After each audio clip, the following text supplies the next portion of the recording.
अस्सलाम वालेकुम प्यारी बहनों, सुपर इजी कुकिंग में खुश आमदीद।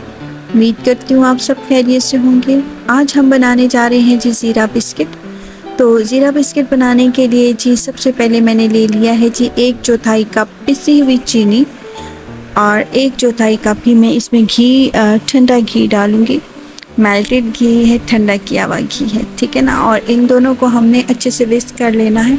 हमने इसको इतना विस्क करना है कि ये फ्लफ़ी सा हो जाए, चीनी और घी दोनों। इससे बिस्किट बहुत ही खस्ता बनेंगे, मज़ेदार बनेंगे। तो इसमें आपको थोड़ा टाइम लग जाएगा विस्क करने में, क्योंकि अगर आपके पास बीटर है तब तो आपको 2 से 3 मिनट लगेंगे, ज़्यादा टाइम नहीं लगेगा। लेकिन हाथ से विस्क करने में 7 से 8 मिनट जो है वो आराम से लग जाएंगे। तो आपने इसको विस्क करना है। स्टार्टिंग में इसका कलर जो है वो घी का कलर येलो होता है, तो लेकिन जैसे जैसे आप इसको विस्क करते जाएंगे इसका कलर जो है वो वाइट की तरफ जाना स्टार्ट हो जाएगा। आप देख लीजिए, शुरू में ये देखिए किस तरह का था और अभी ये देखिए ये एक पेस्ट सा बनता जा रहा है। तो जितना आप इसको विस्क करेंगे अच्छे तरीके से, जितनी आप इसमें हवा भरेंगे उतने ही मज़े के हमारे बिस्किट बनकर तैयार होंगे। ये देखिए ये चीनी और घी का वो मिक्सचर है। इसको मैंने लगातार बीट किया है 8 से 9 मिनट तकरीबन, और काफ़ी टाइम लग गया था मुझे इसको बीट करते हुए। और जब ये इस फॉर्म में आ जाएगा, फ्लफ़ी सा हो जाएगा, तो इसमें हम डालेंगे और इंग्रेडिएंट्स, जिसमें है जी एक अंडा, एक छोटे साइज़ का अंडा मैंने इसमें डाला है। इसको भी मिक्स कर लेंगे। इसके साथ है जी 1/2 टीस्पून ज़ीरा है, 1/2 टीस्पून नमक है और 1 टीस्पून जो है वो बेकिंग पाउडर। इन सब चीज़ों को भी मिक्स कर लेंगे अच्छे से।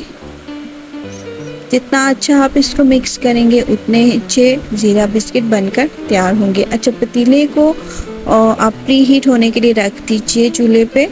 जिस भी बर्तन में आपने बनाना है उसमें उसको आप प्री हीट कर लीजिए। ये है जी 1 कप मैदा, इसको हम छान लेंगे।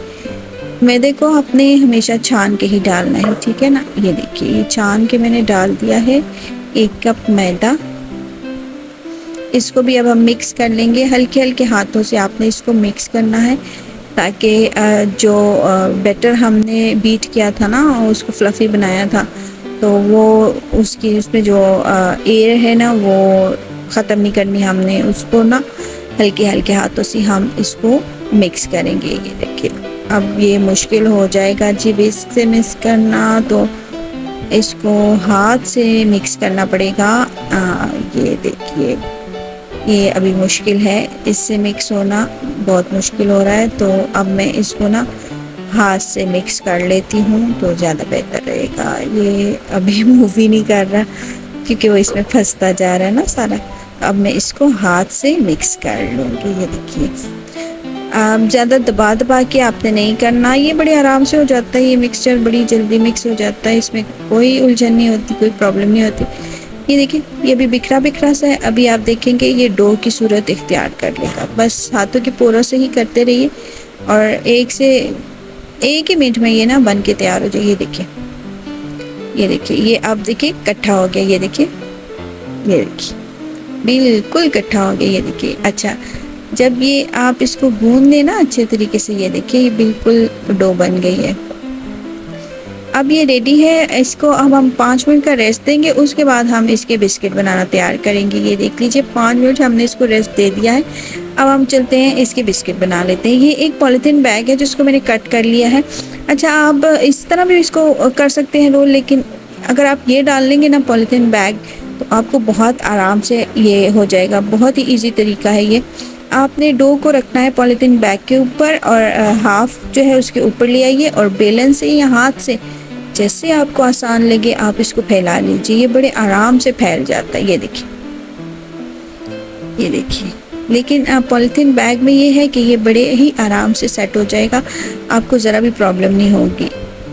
ये लीजिए जनाब, अब हम ना इसको थोड़ा सा मोटा बेल लेंगे। ज़्यादा मोटा नहीं बेलना क्योंकि फिर ये फूलता भी है।